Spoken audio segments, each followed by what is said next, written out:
los competidores ya están en la última curva para entrar a la recta final. Es Saúl Mendoza quien encabeza este grupo y le saca gran ventaja, perfilándose sin duda alguna a la medalla de oro. El oro es para México con esta increíble hazaña de nuestro compatriota Saúl Mendoza. Seguramente, la mayoría de nosotros vimos estas escenas. ¿Recuerdan el sentimiento que nos produjo verlas?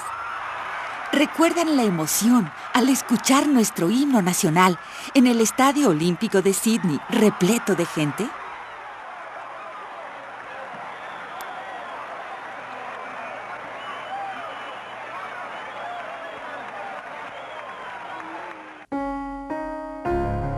¿Qué hace que un ser humano pueda llegar a esto? ¿Son este tipo de experiencias exclusivas de seres superdotados? ¿Puede cada uno de nosotros vivir una experiencia semejante? Como se ve en estas imágenes, Saúl Mendoza ha roto todos los esquemas. Ha demostrado que es posible superar las barreras mentales que lo condenaban a vivir en la marginación, en un mundo conformista, donde solo puede triunfar aquel que cuenta con condiciones óptimas. Aquí valdría la pena preguntarnos, ¿cuál es la visión que tenemos de nosotros mismos, de la actividad que desempeñamos? Es muy común, tanto en México como en otros países, que el ser humano se ha visto como un recurso.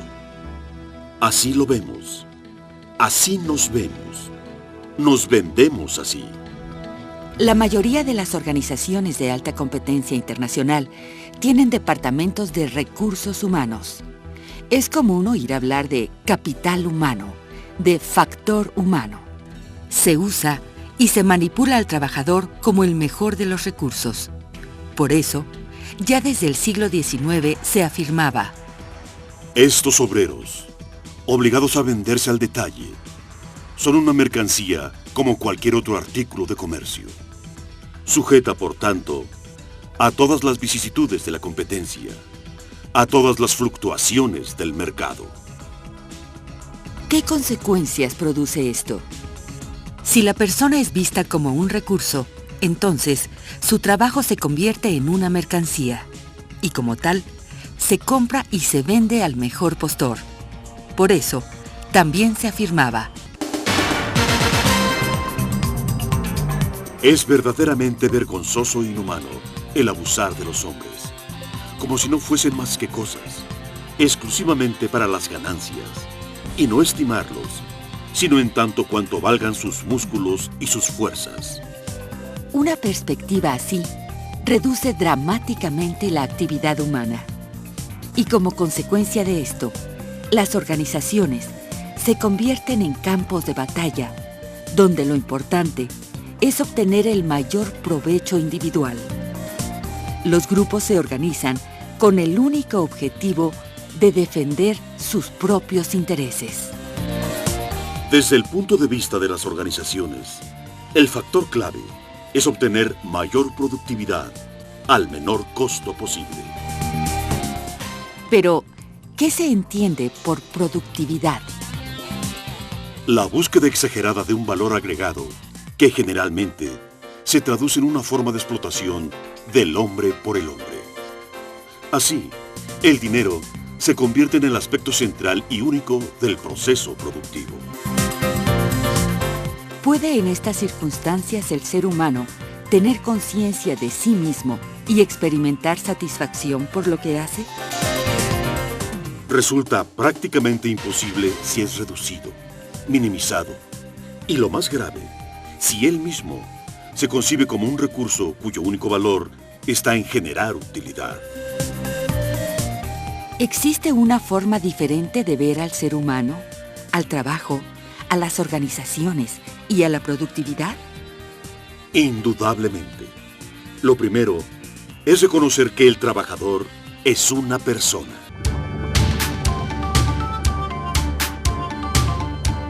Y aquí cabe preguntarnos, ¿qué es la persona?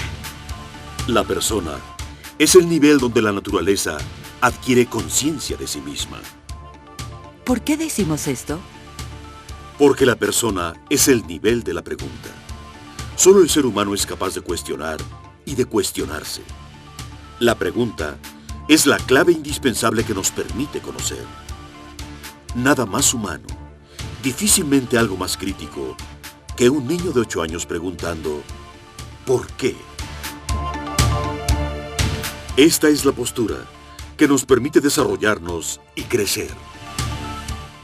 Ahora bien, si el trabajador es una persona, ¿qué es entonces el trabajo?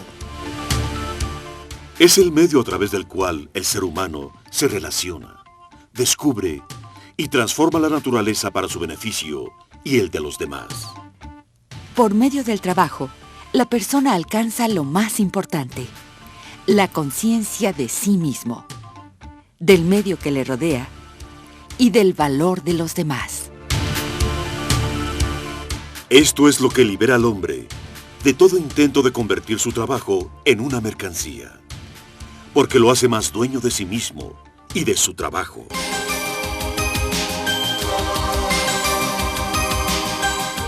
Si esto es así, ¿cómo podemos ver a las organizaciones, a las empresas? Muy sencillo, como una comunidad de personas, en cuyo espacio se generan las opciones, los canales para que hombres y mujeres puedan desarrollar todo su potencial. ¿Qué lo hace posible? Asumir que se trabaja para los demás, porque el resultado del trabajo tiene por objetivo servir y satisfacer necesidades humanas. Que se trabaja con los demás, porque así el esfuerzo se multiplica y se potencializan las capacidades. Que se trabaja gracias a los demás, porque la empresa surge de la necesidad de satisfacer los requerimientos sociales.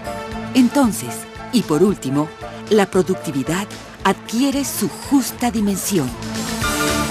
La clave está en descubrir que la productividad no genera riqueza, sino al contrario, es la riqueza del trabajador lo que genera productividad.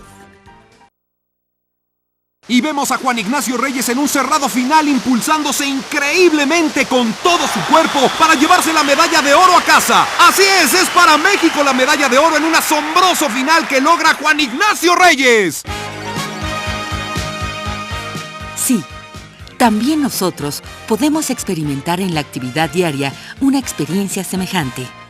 Personas como Saúl Mendoza y Juan Ignacio Reyes son un ejemplo del enorme potencial que un ser humano puede desarrollar.